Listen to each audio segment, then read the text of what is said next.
Today I have a special guest with me. Owen Maddock is the founder of Cinemaworks, located in Bristol, England. He is an expert home cinema designer and home technology consultant with over 20 years of industry experience. He will explain home cinema designs for audio and video that will make you feel like you're in a movie theater.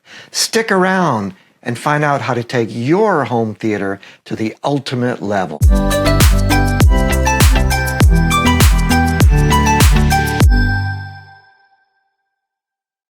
Thank you, Owen, for being here today. Tell us a little bit about what you do and what you focus on now in your business. I kind of left we were a retailer with some installation ability, and I did good drawings, and I was becoming pretty good on tools, and I was good at the technical side on laptops and programming and all that stuff. And, you know, architects and builders used to like my drawings. I was sort of self-taught at that.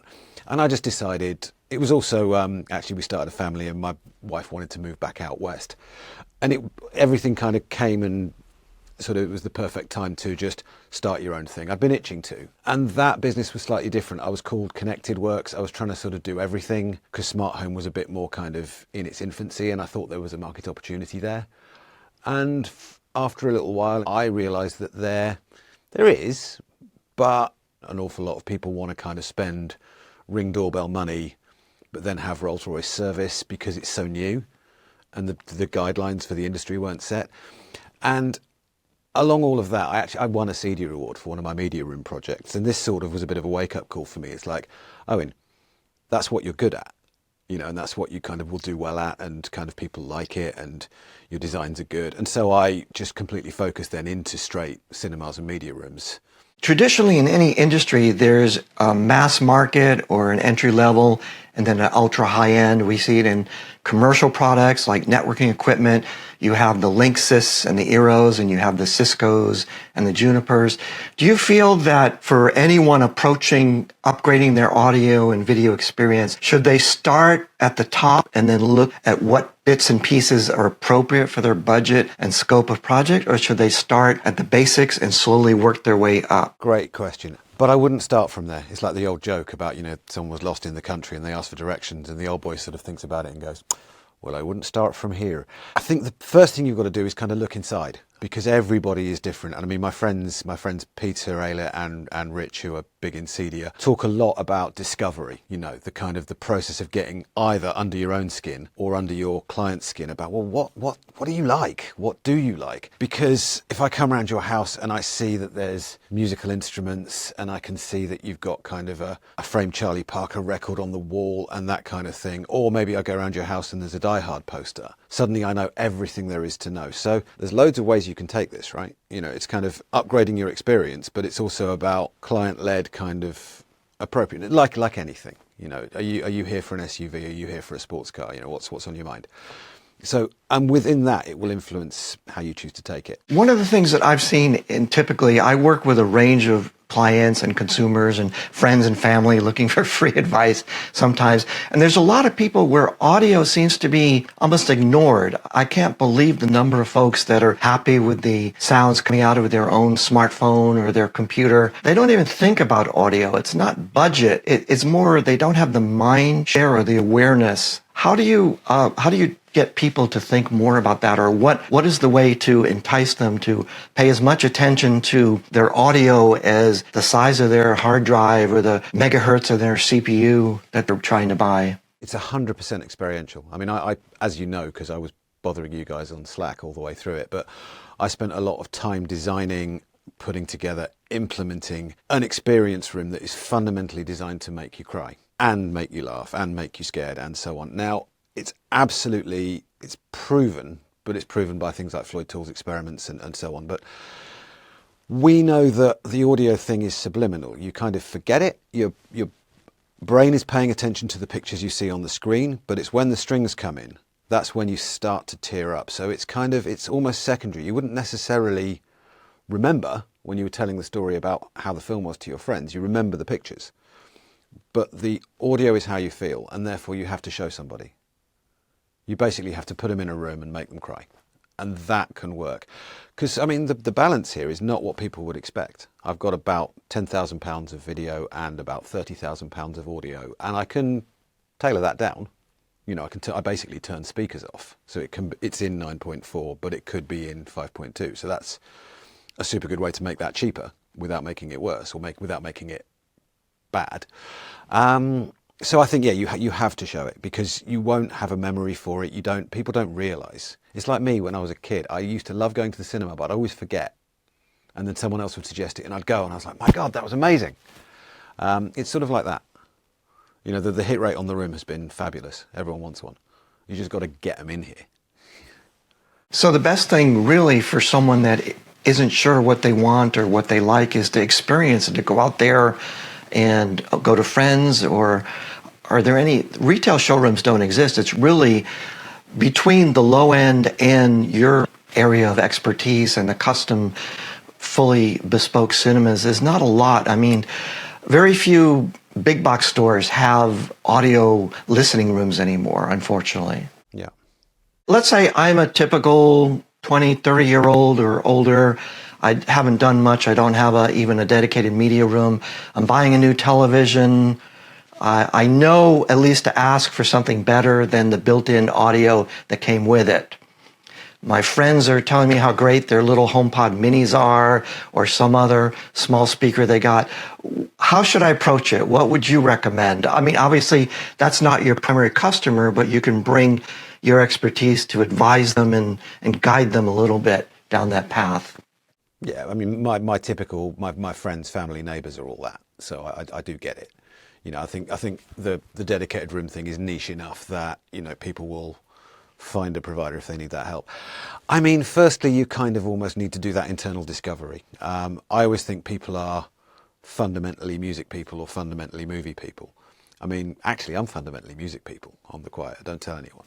But, you know, I was a musician when I was young and all that good stuff. But as I've got older, actually, I've kind of come to appreciate the movie thing more, but it kind of just happened, really. Once you've done that, it will take you a different way, because loads of people just want, you know, the TV is a flat panel this thin, right? So it's got no ability to really move any air whatsoever. So there's an obvious first step, which is, it's kind of absolutely fine. Steve Moore always used to call it Mr. and Mrs. Steak and Kidney Pie, you know, just kind of normal people. That little bar thing under your TV that can probably play a bit of music, okay, but crucially, it's much, much better than the TV would be itself, and you can hear the words, and it doesn't completely collapse when something loud happens. It's a big step, and that could be, you know, a Sonos, a Blue Sound, and if you're feeling really fancy, maybe even the Sennheiser one, which people talk about. What about the trend to use a pair of speakers, not a soundbar, but a pair of, say, Apple HomePods or a pair of Sonos Era 100s in a virtual, I guess it's called a phantom center arrangement for TV. Is that acceptable, or where would you say the trade-off is between a true soundbar? It's not about acceptable. It's about who you are again. Yeah, okay, so the pair of speakers either side, and I mean, even at a slightly higher level, you know, I do some Steinway Lingdorf like that for people who just want a TV and better sound. I think that's for the music people again, because the stereo spread is better, the sort of ability to play music is better.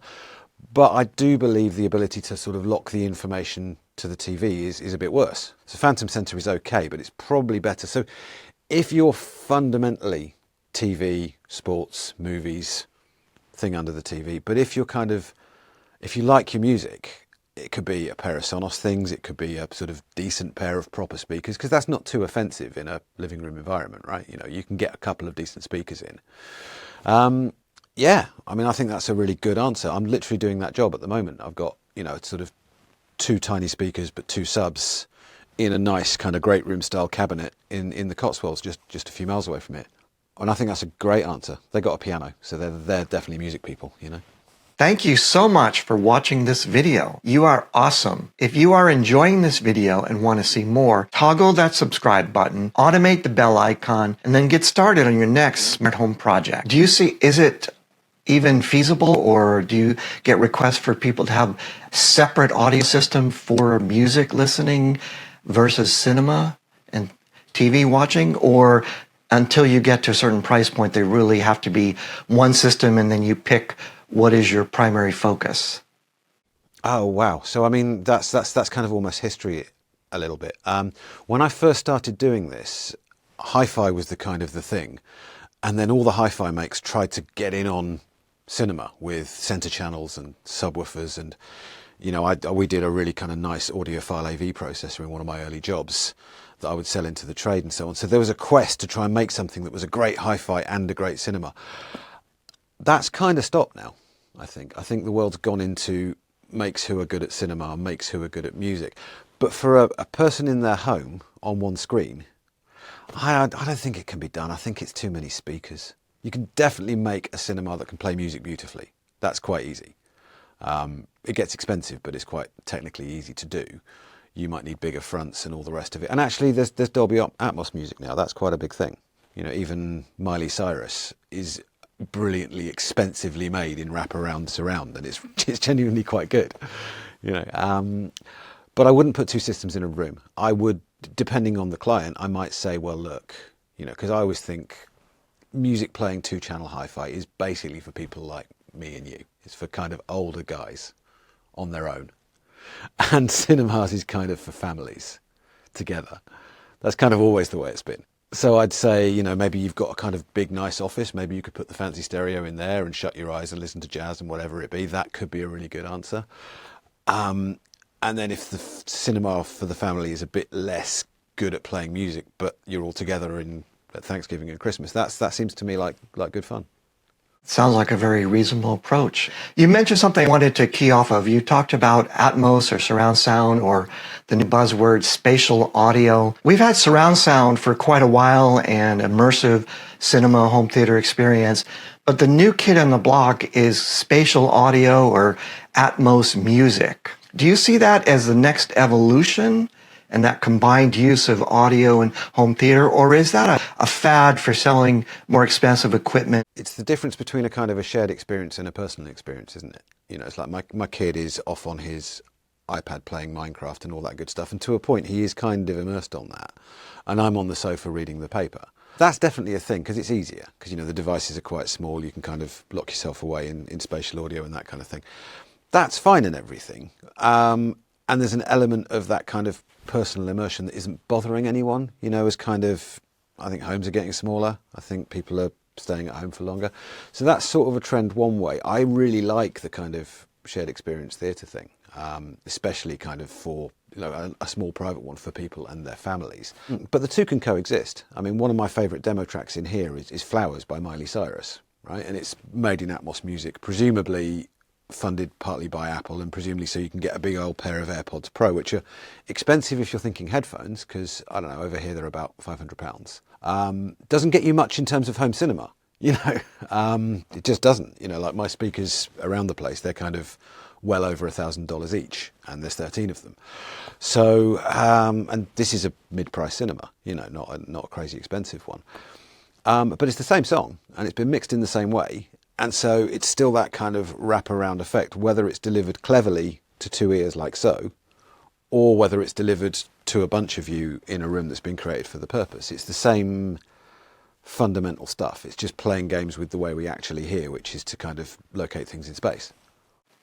Cool. Very cool. In just general numbers, what typically would friends and family, neighbors spend to upgrade their audio TV experience from the built-in speaker to a soundbar or small audio versus a general use, multiple use, family room or media room audio and home theater, all the way to a full entry-level or advanced bespoke cinema solution, just to set the stage for rough budgetary plans? So I believe the Sonos bar, like the good one, that's kind of the size of a big TV, which I think is called an Arc. I think they're about £900 here, so I think they're probably about $800-900, something like that. There are other alternatives. You can spend a bit more with a Sennheiser. You can spend a little bit less with a Sonos. It doesn't have to be a Sonos, but they've just got such traction in the market. You kind of might as well. You might well already own a couple of their speakers, so that's just sort of a no-brainer solution. Blue Sound sounds a little bit better and does the same job basically. The Sennheiser one's good. So that's kind of £1,000 to £2,000, $1,000 to $2,000. It's often pretty much the same. Stereo systems, if you want a nice stereo system because you're music people and you want that around your TV as well, because you've only got the one leisure room, nothing wrong with that. Could be a bit more. You know, the one I'm doing in the Cotswolds at the moment, they're spending £6,000. It's by Lingdorf, the guys that also do the Steinway at the crazy expensive end, but their mainstream brand is that kind of thing. I would do that, and then I think it's a bit of a jump, because certainly if you want me to help you, then a credible cinema room is probably £20,000 hardware, plus some labour, plus some stuff, plus some design. So, you know, 25, that kind of thing, depending on what we're doing. And if you want the same, actually, in a big room, twice as much, straight away, because you can't get away from physics. I think it was Montgomery Scott that said, you know, you can't change the laws of physics, Jim. He's turned the engines off, completely cold. It'll take 30 minutes to regenerate them. Scotty, I can't change the laws of physics. Big rooms just cost more to do, because you've got to push that bit more air. Is a smaller room harder or easier than a larger room? It's probably cheaper, just because sound works on the inverse square law. I mean, as an industry, we've got a problem, is that we've got an engineering job to do, but it's mainly driven by salesmen. And I'm kind of a little bit of both, and I think most of us are a little bit of both. In engineering terms, sound decays according to the inverse square law. In other words, if I go twice the distance, the amount of sound level doesn't drop in half, it drops to a quarter of what it was before. And that's really powerful. That actually influences everything we can do, because, for example, there's a speaker right here, and I'm deliberately sitting back in the chair. I couldn't listen to a movie like this because I'm so close to it. But if you look at typical home theatre designs, if you look at home theatre designs by other people, they put chairs right there, and there's a surround back speaker right here, and it's terrible, because as soon as something happens, you're like, whoa, what the hell was that? And actually what I've got is I've deliberately used kind of bar stool type seating in this place, so I can move them around a bit, just so that I can keep people away from those side walls and keep people away from the speakers, so that the experience is good and the experience is consistent. Now, clients definitely need walking around to my way of thinking about that, but I have to do it, because I know if I don't do it, it will be awful for them. So often does a client, first thing they want to say is how many seats they want in the theater, and then you have to convince them or describe the trade-offs of putting too many seats in a small room that isn't really optimal for that? Is that a common challenge? Not every single time, and actually it's better now, because I do a lot of pre-qualifying work about explaining the stuff that we're up to, and I think the people that have got strong ideas in their head and they want to go to someone who is going to do what they're told, they probably go elsewhere. So it's getting better, because I kind of try and train my clients a little bit about what to expect. But yeah, that's pretty normal. And I think it's not anyone's fault. They go on social media, and if you go on social media and look for cinema rooms, you'll see some bad work. And you'll see especially some work where seats have been absolutely shoehorned in that shouldn't be. So if someone comes to me and they're like, we want to have 8 seats in here and the room is 3 meters by 5 meters, you know, they're not being realistic. But they don't know they're not being realistic. Why would you, unless it was your specialty? And then you sort of dig a bit deeper and do that discovery stuff again. You find out there's only 4 of them. And you're like, guys, you know, we can make this great, but don't worry too much about Thanksgiving. Don't worry too much about your auntie coming round, because if your auntie comes round, let's face it, you're going to drink and talk and eat. You're not necessarily going to go in the dark room and watch stuff. So I reckon these rooms are for people and their families, and they're not for loads and loads of guests, as much as they perhaps think they are. I think people designing houses are less gregarious than they plan for. Now, one of the prototypical things often see in social media or in promotional materials are the sports bar at home scenario of multiple screens, or a bunch of guys and gals hanging out watching different sports games on multiple screens. Is that a totally different application, or is that something you're sometimes asked to do with a video wall or with a video processor? I've never done it. I think you put your personality out in the world and you kind of get back what you deserve. So I think maybe I'm not offering myself as that kind of thing. I know how it's done from a technical perspective. You know, you could even do some really clever processing and put some multiple screens on the projector and have it playing 4 things at once. That's straightforward and expensive, if you like, but then so are video walls. Yeah, I don't know. Maybe those people go elsewhere. I think it's probably less of a thing in the UK because we hardly have any sports bars. It's just less popular. I don't know why.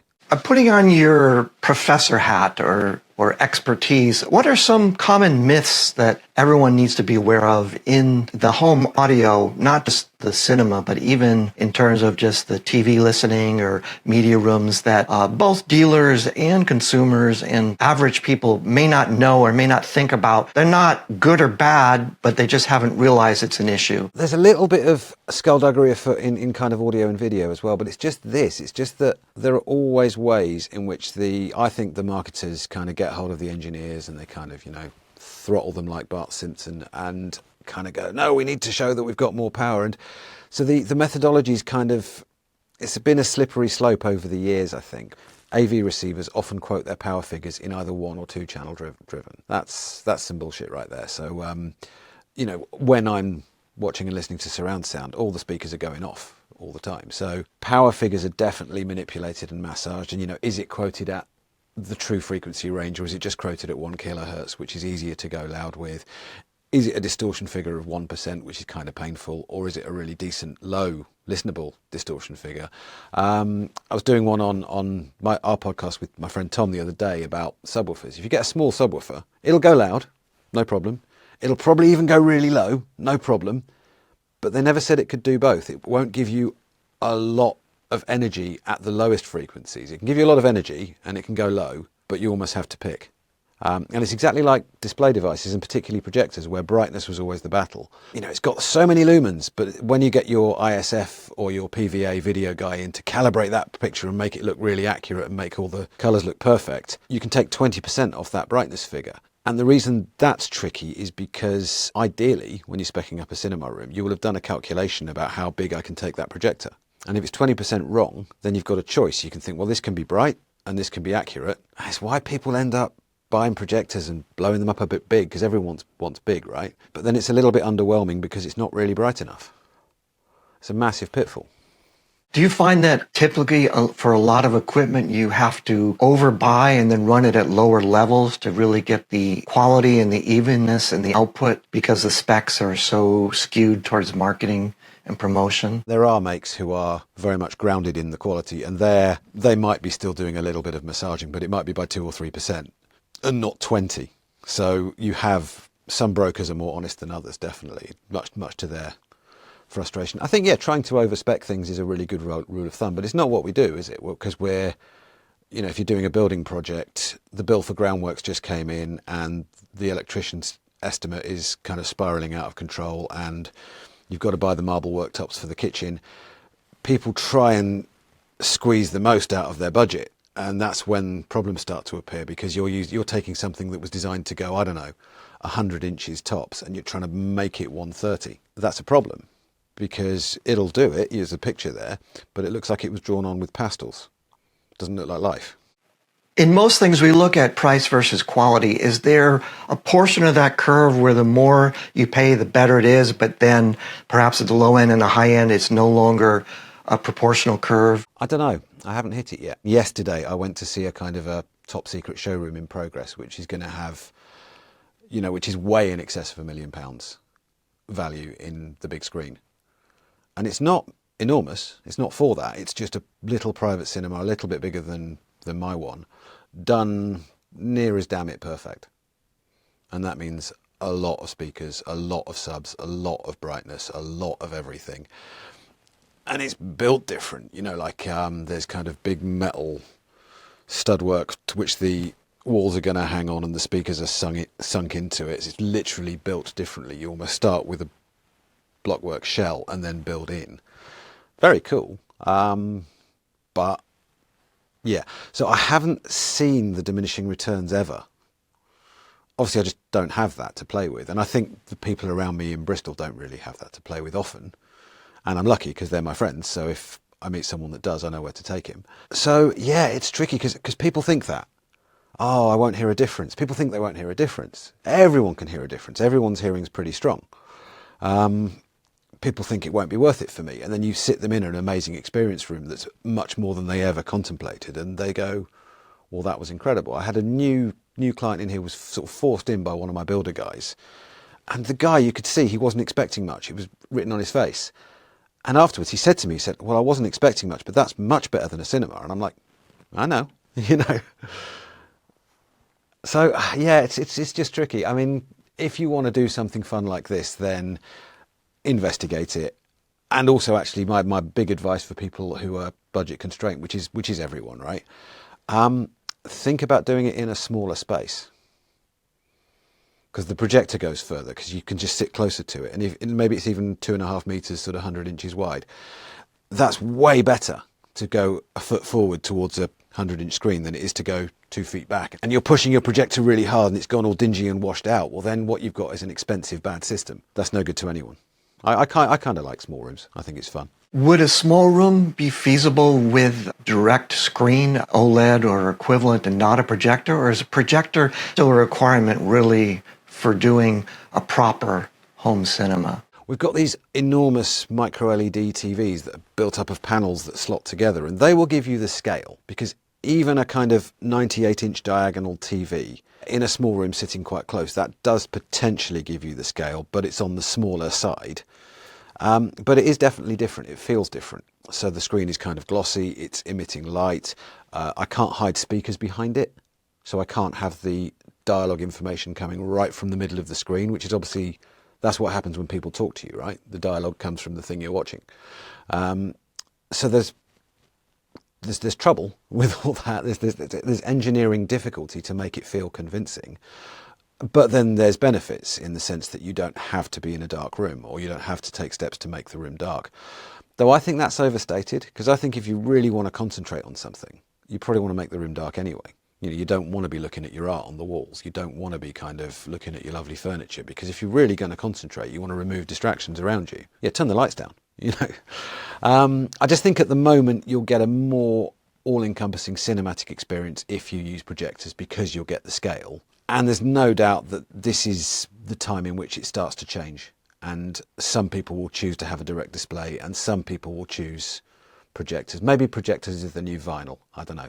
Well, also, of course, there's the typical pattern of a mature, proven technology and the cost curve and expertise dealing with that versus something new. As you said, the question of how to do the audio is still being worked out. There's still a lot of experimental and novel approaches, so there's a lot of iffiness in doing that. If you're not a new tech customer and someone that wants to be on the bleeding edge, you may be getting something that is not ultimately the result you wanted. Yeah. I've been lucky enough to be a senior judge for the last 4 years for the awards. Someone definitely missed out on the awards because the integrator had stuck their neck out and gone, we want to use a direct display.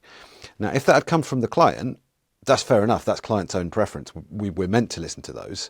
Then they would have got more marks than they did. But they never said that, so we have to assume that they didn't. So the direct display went in, but there was no compelling reason for it. So the overall quality of the experience they were able to create was worse. That's where I think we are at the moment. You mentioned something important. I want to touch on that. In many trades, and I hope that's not insulting to say trades, but there are certifications and there are training. If you take your car to the local repair shop, the guy in the overalls and blue jeans has a big patch on his shoulder, says he's a certified auto mechanic. What is the state of that in the home cinema and this part of the industry? How do you find someone and know that they're qualified, and what qualifications are out there? Are they growing? Is it an important part of the industry? Okay, so there's a global trade body, CEDIA, which stands for the Custom Electronic Design and Installation Association. And that started, I believe, sometime in the 90s, where a bunch of people like me got together and said, you know, we want to make this industry kind of bigger, but also we want to make it more kind of consistent and put the whole thing on a professional footing and have proper certification and proper training, and basically put exactly the audio video guy on more of a footing with the professional car guy. That's my understanding of how it happened. Of course, I was pretty much at school at that point, so I don't know for definite. And that's worked to an extent. You know, the certifications exist. I've got most of them. They have a designer's one, I've got that. They have a networking one, I've got that. They have a general technician one, which is kind of the level to work on people's homes. I've got that. But in my peer group, I'm super unusual. You know, I only know about 3 or 4 other people in the country who are qualified to that point, because it's optional. No one's going to die. If the TV's too high and it hurts your neck, that's annoying. They should have done a better job. They should have advised you better. But it's not life-threatening. And it's not like electrical and gas, where if you don't do it to code, you know, you're going to start fires, or you're going to have a gas leak and this is going to be really bad. Now, your insurance may or may not cover the damages. You'll have to check with your policy provider about that. I recommend you do that right away. I don't understand how this could happen. We're certain now that this is what caused the fire. We can send you all the reports. We found faulty wiring. There's a 30-amp breaker in the house, but there's 14-gauge wiring all over. An absolute moron installed this.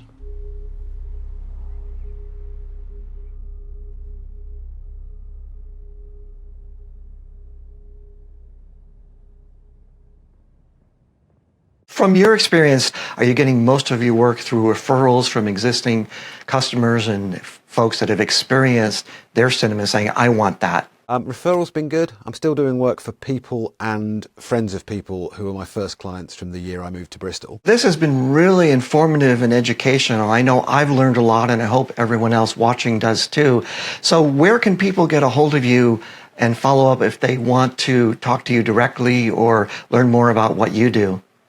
Yeah, if you want to know more, my business is at Cinemaworks.co.uk. The blog in there is quite comprehensive. I try and give you a bit more detail than some will.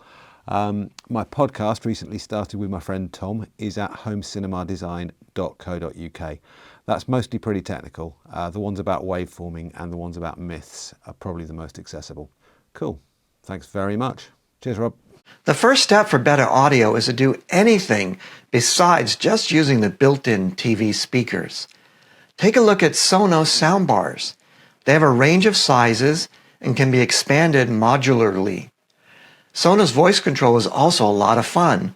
For more info on Sonos, watch this video next.